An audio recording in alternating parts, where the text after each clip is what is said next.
Olá, amigos. Meu nome é Guilherme Torres e vamos dar continuidade na leitura comentada do livro Controle da Qualidade Total no Estilo Japonês, do professor Vicente Falcone. Hoje nós vamos dar continuidade no capítulo número 9.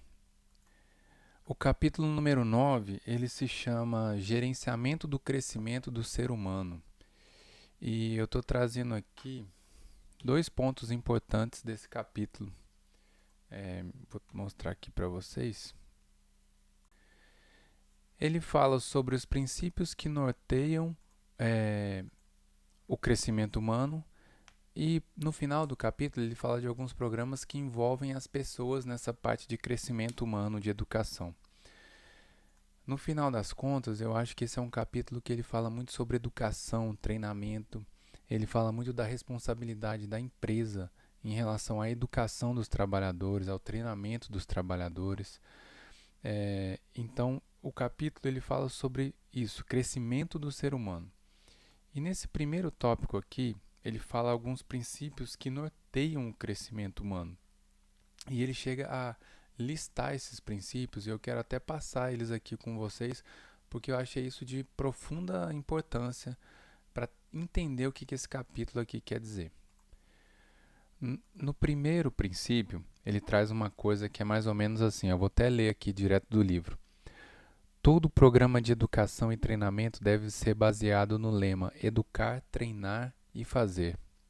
Ele fala muito, ele cita um exemplo aqui para a gente raciocinar em relação ao ensino fundamental.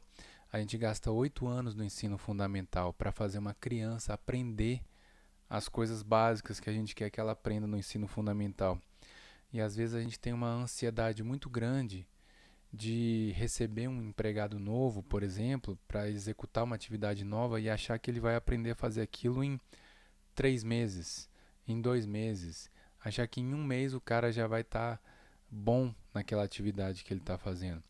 Nesse capítulo ele fala também de um exemplo no Japão, que os gerentes japoneses eles têm em mente que o período em que uma pessoa vai demorar para estar totalmente apta para executar suas atividades é de 1 ano e meio. E eles têm na mente deles que a responsabilidade da educação daquele empregado é totalmente deles, é totalmente do gerente que vai treinar, que vai educar, que vai medir os resultados, que vai passar por um ciclo de melhoria contínua ali naquele empregado, até ele estar totalmente apto a conseguir executar suas atividades. Então, quando ele está falando de princípios do crescimento humano, ele fala desse primeiro, que tem esse lema de educar, treinar e fazer. Tem um outro princípio aqui que ele traz nesse capítulo que é muito importante e que às vezes pode até parecer um pouco teórico, mas eu acho que é bom a gente saber o que seria o mundo ideal, né? E eu quero até ler aqui para vocês que o controle da qualidade total numa abordagem japonesa é uma conjugação de métodos gerenciais que são difundidos para todas as pessoas da empresa, com o desenvolvimento de um clima que conduza à emoção pelo trabalho. O resultado do trabalho de cada ser humano deve significar muito para a sua vida. Esse capítulo ele é um pouco filosófico assim nesse ponto de vista. Ele fala muito sobre o ser humano, sobre o crescimento do ser humano, sobre quais são as necessidades do ser humano. Ele fala muito sobre Maslow. Maslow é um cara muito importante na literatura da administração e o Maslow fez uma análise das necessidades do ser humano. Então, o Falcone traz muito isso para esse capítulo aqui, como se conhecimento fosse uma das necessidades do ser humano, como se realização profissional também fosse uma das necessidades do ser humano. E não ele dizendo isso, mas citando Maslow. Maslow também disse isso. Tem um outro princípio aqui que ele fala que eu acho bem bacana também, que eu acho que resume um pouco esse capítulo. O controle da qualidade é baseado essencialmente num programa de educação e treinamento, por meio do qual todas as pessoas da empresa devem mudar a sua maneira de pensar. No fundo, o que ele está dizendo é que esse método aqui, controle da qualidade total, é um método baseado em educação e treinamento. Isso é uma ficha importante que tem que cair em relação ao controle da qualidade total. Porque às vezes você vai pegar o controle da qualidade total e quer começar a fazer um controle da qualidade total sem envolver as pessoas, sem envolver treinamento, sem envolver um plano educacional para todas as pessoas da empresa. Nós não estamos falando aqui de encher uma sala de gerente e ensinar tudo para eles. Isso não vai adiantar. Nós não estamos falando aqui de encher uma sala com a diretoria e ensinar para a diretoria. Isso não vai adiantar. Ele está falando aqui que controle da qualidade total é baseado na educação e no treinamento constante de todas as pessoas da empresa. E isso é um dos princípios fundamentais do controle da qualidade total e que está citado aqui nesse capítulo. E por fim, e que eu acho que resume tudo isso, é que ele fala que o controle da qualidade ele é um método baseado em pessoas. É um programa gerencial baseado em pessoas. Sem as pessoas, isso daqui não vai funcionar. Sem que as pessoas entendam o que está acontecendo quando você vai implantar um programa de qualidade, se elas não entenderem, isso não vai funcionar. Se elas não participarem, isso não vai funcionar. Se elas não estiverem educadas nesse método, se elas não conhecerem o método, isso não vai funcionar. Então, o que ele está dizendo aqui, no capítulo Gerenciamento do Crescimento do Ser Humano, é que esse é um método que envolve basicamente pessoas e que sem elas ele não vai funcionar. Você não vai conseguir aplicar o controle da qualidade total como um sistema geral que está explicado aqui nesse livro, sem envolver todas as pessoas. E isso também é uma palavra fundamental nesse capítulo aqui, é todas as pessoas. A gente está falando para excluir ninguém, para não deixar ninguém de fora desse envolvimento em relação ao controle da qualidade total. E aí, então ele passa várias páginas explicando isso, vários pequenos conteúdos aqui explicando isso, tem alguns gráficos, tem alguns diagramas, e por fim, ele fala sobre programas que envolvem as pessoas. Programas que envolvem as pessoas para ajudar na implantação do controle da qualidade total e para fazer com que as pessoas entendam melhor o que é isso de controle de qualidade total.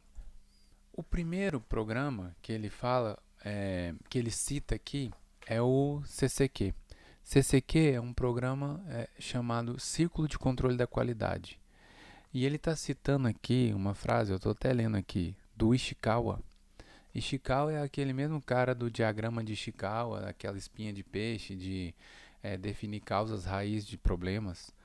Olha o que o Ishikawa falou sobre o CCQ. Não existe controle da qualidade total sem o CCQ e não existe CCQ sem controle da qualidade total. Não é o objetivo desse vídeo aqui explicar o que é CCQ, mas basicamente é um grupo de pessoas que se reúne para resolver um problema. É simples assim. Só que isso vira uma rotina. Isso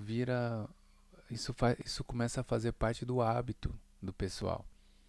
Então, existem alguns programas, alguns métodos para implantar programa de CCQ dentro de empresas, mas ele está falando aqui que CCQ é fundamental para que o controle da qualidade seja implantado. E por que o CCQ é fundamental? Porque quando o CCQ está rolando, as pessoas estão envolvidas.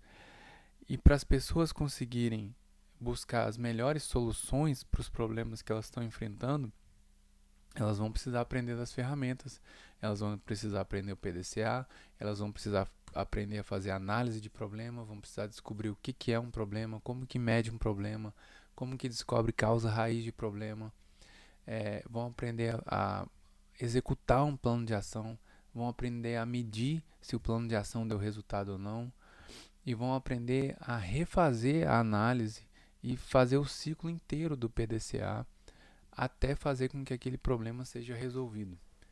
Então, é um método, o CCQ é como se fosse um controle da qualidade total na prática. Vou botar aqui todo mundo para fazer controle da qualidade total na prática e assim as pessoas vão entender o que está acontecendo. Aí ele cita alguns outros programas aqui, por exemplo, 5S. Ele acha que 5S também é uma forma de botar as pessoas para agir em relação ao controle da qualidade total. Também não é o foco desse vídeo aqui explicar o que é 5S, mas 5S é um programa que está relacionado com arrumação do ambiente de trabalho, ordenação do ambiente de trabalho, limpeza, organização e autodisciplina em relação ao ambiente de trabalho. E também é um negócio super batido na internet e nos cursos de graduação em administração, nos cursos de engenharia de produção, mas é um negócio assim, ele é simples, mas ele é extremamente profundo e não é um programinha que, vamos fazer aqui um 5S aqui rapidinho. Isso tá totalmente errado, não é isso, é um programa, ele demora, ele é cultural, ele é uma mudança de mentalidade das pessoas. Assim como tudo que os japoneses fazem em relação à administração, é um negócio demorado, profundo, transformador. Então, 5S é um outro exemplo que ele cita.